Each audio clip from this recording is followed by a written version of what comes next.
আসসালামু আলাইকুম প্রিয় চাকরি প্রত্যাশী শিক্ষার্থীরা, আশা করছি আপনারা ভালো আছেন। আলহামদুলিল্লাহ আমিও আপনাদের দোয়াতে অনেক ভালো আছি। আজকের বিষয় খাদ্য অধিদপ্তরের যে গুরুত্বপূর্ণ পদগুলোর পরীক্ষা হওয়ার কথা ছিল তার ভিতরে কিন্তু অনেক পরিবর্তন এসেছে। বিভাগীয় শহরে পরীক্ষা অনুষ্ঠিত হতে পারে। কেননা বন্যা বন্যার কারণে অনেক জায়গাতে কিন্তু অনেক কিছুর ক্ষয়ক্ষতি হয়ে গিয়েছে। তাই তারা পরীক্ষাগুলো বিভাগীয় শহরে নেওয়ার চিন্তাভাবনা তারা করতেছে। বিভিন্ন জায়গাতে তারা মিটিং এর মাধ্যমে তারা বারবার বিষয়গুলো নিয়ে অ্যা সঠিক সিদ্ধান্তে উপনীত হওয়ার চিন্তাভাবনা করতেছে তারা। তবে পরীক্ষা কবে হবে অনুষ্ঠিত এইভাবে তারা এখন পর্যন্ত সঠিক সিদ্ধান্তে উপনীত হতে পারছে না। তবে কয়েকটি পরীক্ষা সেপ্টেম্বর মাসে পরীক্ষা অনুষ্ঠিত হবে। যেমন এর আগে আমি বলেছিলাম নোটিশ প্রদান করেছিল তারা।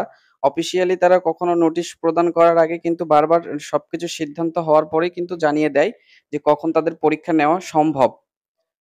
তো গুরুত্বপূর্ণ বিষয়টি হচ্ছে পরীক্ষায় অনেক পরিবর্তন এসেছে। বিভাগীয় শহরগুলোতে যেহেতু পরীক্ষা অনুষ্ঠিত হবে, সে কারণে তারা আলস বিভিন্নভাবে অ্যা প্রক্রিয়া প্রক্রিয়াধীন যেগুলো কাজ আছে সেগুলো সম্পন্ন করবে। তারপরে বিভাগীয় শহরগুলোতে কেন্দ্র বুকিং করার যে বিষয়টি এর আগে আমরা অবগত হয়েছিলাম, সেই বিষয়ে কিন্তু তারা কেন্দ্র বুকিং এর যেই চলমান গতিটি তারা সেই সম্পন্ন করতে বারবার তারা অফিসিয়ালি মিটিং করতেছে। তো আশা করা যাচ্ছে যে তারা সেপ্টেম্বর মাসে কয়েকটি পদের পরীক্ষা নিবে, যেমন সহকারী উপখাদ্য পরিদর্শক পদের পরীক্ষা নিবে। এটি একটি গুরুত্বপূর্ণ পদ খাদ্য অধিদপ্তরের। তারপরে উপখাদ্য পরিদর্শক পদের পরীক্ষা নিবে তারা। সেপ্টেম্বর মাসেই পরীক্ষা নেওয়ার সম্ভাবনা রয়েছে বেশি।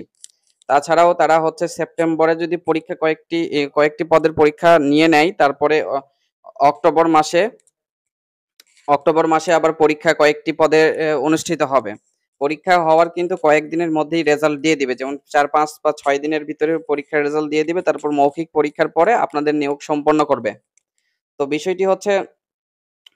বিষয়টি হচ্ছে যে খুব দ্রুতভাবেই সবকিছু হবে।